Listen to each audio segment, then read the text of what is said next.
ಏನ್ ಎದುರಿಸ್ತೀರೇನು ಕೋರ್ಟ್ಗೆ? ಮತ್ತೆ ಬಿಟ್ಬಿಡಿ, ನಿಮ್ ನೋಟಿಸೇ ಬೇಡ, ನಾನು ಹಂಗೆ ಆರ್ಡರ್ ಮಾಡ್ತೀನಿ. ನೀವು ಆಂಟಿಸಿಪೇಟರಿ ಬೇಲ್ ತಕೊಂಡು ಅಮೆರಿಕದಲ್ಲಿ ಕೂತ್ಕೊಂಡು ಖುಷಿ ನೋಡು ಅಂತ ಹೇಳಿದಾರ. ಈಗ ಬಂದು ಇವಾಗ ಸರೆಂಡರ್ ಆದ್ರೆ ಸರಿ, ಇಲ್ದೇ ಇದ್ರೆ ನಾನು ಮುಂದಿಂದ ಏನ್ ಬೇಕು ಆರ್ಡರ್ ಬರೀತೀನಿ. I will direct the US people to arrest you and then deport you.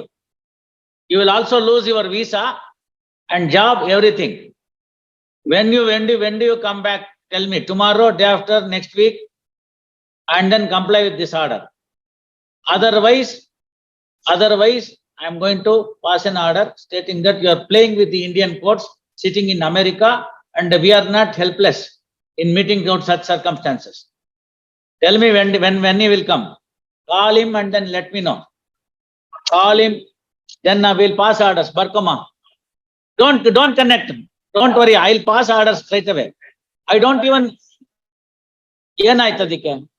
ಏನಾಯ್ತದಕ್ಕೆ ನೀವು ಬರ್ಲೇಬೇಡಿ, ನಾವು ಹಂಗೆ ಆರ್ಡರ್ ಮಾಡ್ತೀವಿ. This order is obtained suppressing the material fact ಅಂತ ಅಂದ್ಬಿಟ್ಟು it's a fraud. No, let your senior come.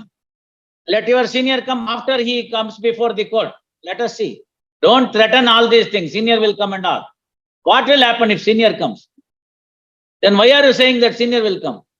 ಏನ್ ಎದುರಿಸ್ತೀರೇನು ಕೋರ್ಟ್ಗೆ? ಮತ್ತೆ ಬಿಟ್ಬಿಡಿ, ನಿಮ್ ನೋಟಿಸೇ ಬೇಡ, ನಾನು ಹಂಗೆ ಆರ್ಡರ್ ಮಾಡ್ತೀನಿ. The order obtained is fraud, playing fraud. If it comes to India and then surrenders before the court, well and good. This anticipatory bail is there. ಇವತ್ತಿಗೂ ಹೆಲ್ಪ್ ಆಗುತ್ತೆ. ನೀವು ಆಂಟಿಸಿಪೇಟರಿ ಬೇಲ್ ತಕೊಂಡು ಅಮೆರಿಕದಲ್ಲಿ ಕೂತ್ಕೊಂಡು ಖುಷಿ ನೋಡು ಅಂತ ಹೇಳಿದಾರ.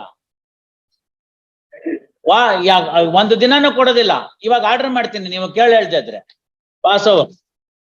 When he will come, you let me know. Otherwise, you can take the order. ಇದರಲ್ಲೂ ಎರಡು ಭಾಗ ಇದೆ. 439(2) ಕನ್ಕರೆಂಟ್ ಪವರ್ ಇದ್ದಾಗ ಯಾವ ಕೋರ್ಟ್ನವ್ರು ಬೇಲ್ ಕೊಟ್ಟಿರ್ತಾರೋ ಅದೇ ಕೋರ್ಟ್ ನಲ್ಲಿ ಹೋಗಿ ಕೇಳೋದು ಪದ್ಧತಿ. ಯಾಕೆಂದ್ರೆ ಅವರ ಗಮನದಲ್ಲಿ ಆ ಪ್ರಕರಣದ ಎಲ್ಲ ವಿಚಾರಗಳು ಹಸಿಯಾಗಿ ಹಸರಾಗಿ ಇರುತ್ತದೆ ಅಂತ ಉದ್ದೇಶ. Not that the higher court should not do it behind the concurrent power. Secondly, ಈ ಎರಡನೇ ಸತಿ ಅವ್ರು ಬೇಲ್ ಕೊಟ್ಟಾಗ ಪೆರೇರಾ ಅವರು ಮುಂಚೆ ಅವರೇ ರಿಜೆಕ್ಟ್ ಮಾಡಿ ನಂತರ ಬೇಲ್ ಕೊಟ್ಟಾಗ, ಅದಾದ ನಂತರ ಇನ್ಯಾವುದೋ ಇದೇ ತರಹ ಕೃತ್ಯಗಳನ್ನ ಮಾಡಬಾರದು ಅಂತ ಒಂದು ಕಂಡೀಷನ್ ಹಾಕಿದ್ದಾರೆ. ಆ ತರದ್ ಇನ್ಯಾವ್ದಾರು ಕೃತ್ಯ ಆಗಿದ್ರೆ ತಗೊಂಬನ್ನಿ, ಅವಾಗ ನಾವು ಕ್ಯಾನ್ಸಲ್ ಮಾಡೋಣ. ಅದಾದ್ಮೇಲೆ ಯಾವ್ದಾದ್ರು ಕ್ರೈಮ್ ರಿಜಿಸ್ಟರ್ ಆಗಿದ್ರೆ ಅದ್ರದ್ದು FIR ಕೊಡಿ, ಕ್ಯಾನ್ಸಲ್ ಮಾಡೋಣ. ಅದ್ ಬಿಟ್ಬಿಟ್ಟು ಅದೇ ಕೇಸಲ್ಲೇ ಕೊಟ್ಟಿರೋದನ್ನೇ ತಿರ್ಗಾ ಅದನ್ನೇ ಓದಿದ್ರೆ ಹೇಗಾಗುತ್ತೆ? ಒಬ್ಬ ವ್ಯಕ್ತಿ ಎಷ್ಟು ಸರ್ತಿ ಬೇಕಾದ್ರೂ ಬೇಲ್ಗೆ ಅರ್ಜಿ ಹಾಕ್ತಾ ಇರ್ಬೋದು ಅದೇ ಕೇಸ್ನಲ್ಲಿ. ಕಾನೂನು ಆತರ ಅಲೋ ಮಾಡುತ್ತೆ. ಕೊಡೋದು ಬಿಡೋದು ಅವರ ಆ ನ್ಯಾಯಾಲಯದ ಪರಿವ್ಯಾಪ್ತಿಗೆ ಬಿಟ್ಟಿದ್ದು. ಗೊತ್ತಾಯ್ತಲ್ಲ? ಅವ್ರು ಕೊಡ್ಬೋದು, ಕೊಡದಲ್ನೇನು ಇರ್ಬೋದು. ವಿವೇಚನಾಯುಕ್ತ ಅಧಿಕಾರ ಅಂತ ಅದಕ್ಕೆ ಹೆಸರು. ಕೊಡ್ಬೇಕಾದ್ರೆ ಏನ್ ಮಾಡ್ಬೇಕು ಅಂತ ಸುಪ್ರೀಂ ಕೋರ್ಟ್ನವ್ರು ಹೇಳಿದ್ದಾರೆ. ನ್ಯಾಯಿಕ ತತ್ವ ಏನು ಅಂತ.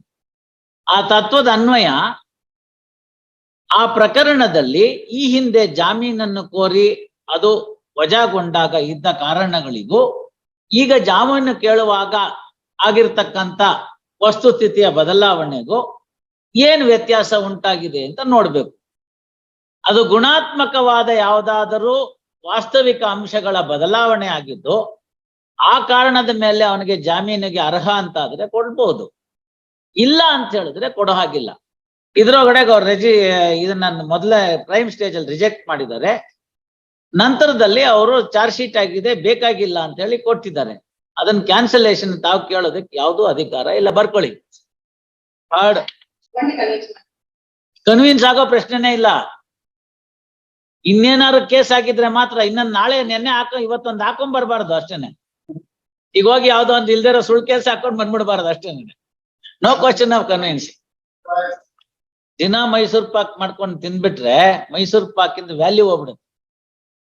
ಯಾವತ್ತಾರು ಒಂದ್ ದಿವ್ಸಕ್ಕೆ ಅವತ್ತು ದಿವ್ಸಕ್ಕೆ ತಿನ್ಬೇಕು. ಅವಾಗ ಚೆನ್ನಾಗಿರುತ್ತೆ ಅದ್ರದ್ದು ರುಚಿ. ಗೊತ್ತಾಯ್ತಲ್ಲ? Cancellation of the bail is a serious order and it should not be used just like that. There must be a overwhelming ಅಂತ ಆನರಬಲ್ ಜಸ್ಟಿಸ್ ಮಹೇಶ್ವರಿ ಅವರು ಲೇಟೆಸ್ಟ್ 2022 ಜಜ್ಮೆಂಟ್ ನಲ್ಲಿ ಅದೇ ಹೇಳಿರೋದು. There must be a overwhelming reason for cancellation of the bail ಅಂತ. Overwhelming ಅಂದ್ರೆ ಏನಿರ್ಬೇಕು? ಸಾಮಾನ್ಯಕ್ಕಿಂತ ಹೆಚ್ಚಿನದಾಗಿರ್ಬೇಕು. ಇವನನ್ನ ತಿರ್ಗಾ ಸಮಾಜದಲ್ಲಿ ಇಟ್ರೆ ಇವನ ಸಮಾಜ ಕಂಟಕ ಅನ್ನಿಸ್ಕೋಬೇಕು. ಆಯ್ತು, ಅವ್ನು ರೌಡಿ ಶೀಟರು, ಎಕ್ಸ್ಟರ್ನ್ಮೆಂಟ್ ಆರ್ಡರ್ ಮಾಡಿದರೆ ಓಡಿಸ್ತಾರೆ, ಗೊತ್ತಾಯ್ತಲ್ಲ. ಗಡಿಪಾರ್ ಮಾಡಿದ್ರೆ ಓಡಿಸ್ತಾರೆ. ಏನ್ ಮಾಡಕ್ಕಾಗತ್ತೆ? ಒಂದ್ 6 ತಿಂಗಳು ವರ್ಷ ಡೇಟ್ ಕೊಟ್ಟಿರ್ತಾರ, ಅವ್ನು ಹೋಗಿರ್ತಾನೆ ಹೊರಗಡೆಗೆ. ಹಿಂದಿನ ಕಾಲದ ತರ ಅಲ್ವಲ್ಲ ಗಡಿಪಾರು ಅಂದ್ರೆ. ಅದು ಒಂದು ತಾಪತ್ರಯ ಇದೆ. ನೀವು ಅವ್ರನ್ನ ದಕ್ಷಿಣ ಕನ್ನಡದಿಂದ ಬಿಟ್ಟು ನನ್ನ ಕಡೆಗೆ ಹೋಗು ಅಂತ ಹೇಳ್ತೀರಿ. ಎಲ್ಲಿಗೆ ಹೋಗ್ಬೇಕು ಅವನು? ಹೇಳಿ, ಎಲ್ಲಿಗೆ ಹೋಗ್ಬೇಕು ಅಂತ? ಮಾಡ್ರಲ್ಲಿ ಎಲ್ಲಿಗೆ ಹೋಗ್ಬೇಕು ಅಂತ ಹಾಕಿದಾರ ಅವರು.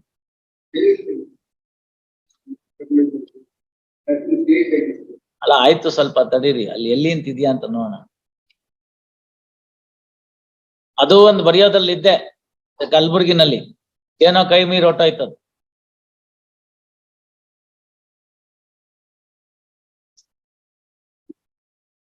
ಎಲ್ಲಿ ಅಂತ ಇಲ್ದೇ ಇದ್ರೆ ಆಡ್ರೆ ಎಕ್ಕುಟ್ ಹೋಯ್ತು ಅಂತ, ಗೊತ್ತಾಯ್ತಲ್ಲ.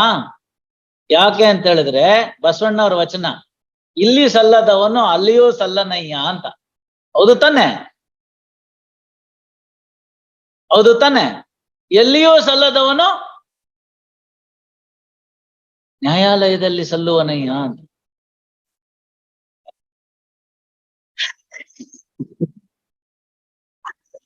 If he is a bad element for you, equally he is a bad element for any other district.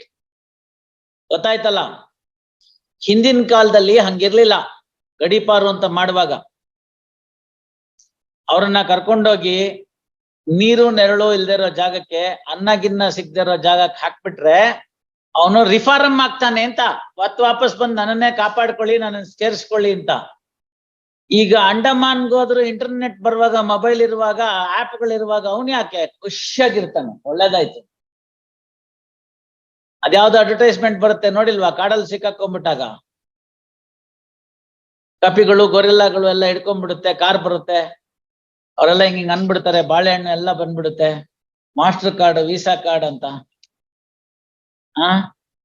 You have not seen that. You should see that. So world has become small. World has become accessible. ಎಲ್ಲಿಗೆ ಬೇಕಾದ್ರೆ ಏನ್ ಬೇಕಾದ್ರೆ ತಲುಪಿಸ್ತಾರೆ ಅಂತ. ಹಂಗಿದ್ಮೇಲೆ ಗಡಿಪಾರು ಅನ್ನೋದು ಹೊರಟೋಗಿದೆ. Supreme ಕೋರ್ಟ್ನವರು guidelines ಕೊಟ್ಟಿದ್ದಾರೆ. ನಾನೇ ಬರಿಬೇಕು ಅಂತಿದ್ದೆ ಕಲಬುರ್ಗಿನಲ್ಲಿ, ಅದಾಗ್ಲಿಲ್ಲ. ಗಡಿಪಾರು ಆದೇಶ ಅನ್ನೋದು ಈಗಿನ ಕಾಲಕ್ಕೆ ಅಪ್ರಸ್ತುತ. ನನ್ನನ್ನ ವೈಯಕ್ತಿಕವಾಗಿ ಕೇಳೋದಾದ್ರೆ, ಅಗೇನ್ ಡೋಂಟ್ ಕೋಟ್ ಮೀ, ವೈಯಕ್ತಿಕವಾಗಿ ಕೇಳೋದಾದ್ರೆ. ಆದ್ರೆ ಲೀಗಲ್ ನಾರ್ಮ್ಸ್ ಪ್ರಕಾರ ಕೆಲವಿದೆ ರಿಕ್ವೈರ್ಮೆಂಟ್. ವೈಯಕ್ತಿಕವಾಗಿ ನನ್ನನ್ನು ಕೇಳಿದ್ರೆ ಅಪ್ರಸ್ತುತ. ಡೆವಲಪ್ಡ್ ಕಂಟ್ರಿ ಅಂತ ನೀವು ಕರಿತಿರುವಾಗ, ಅಥವಾ ಡೆವಲಪಿಂಗ್ ಕಂಟ್ರಿ ಅಂತ ಇರುವಾಗ, ಎಲ್ಲ ಇರುವಾಗ, ಇಲ್ಲಿ ಬದಲು ಅಲ್ಲಾಗ್ತೀನಿ ಅಂದ್ರೆ ನಾನು ಆರಾಮಾಗಿರ್ತಾನ.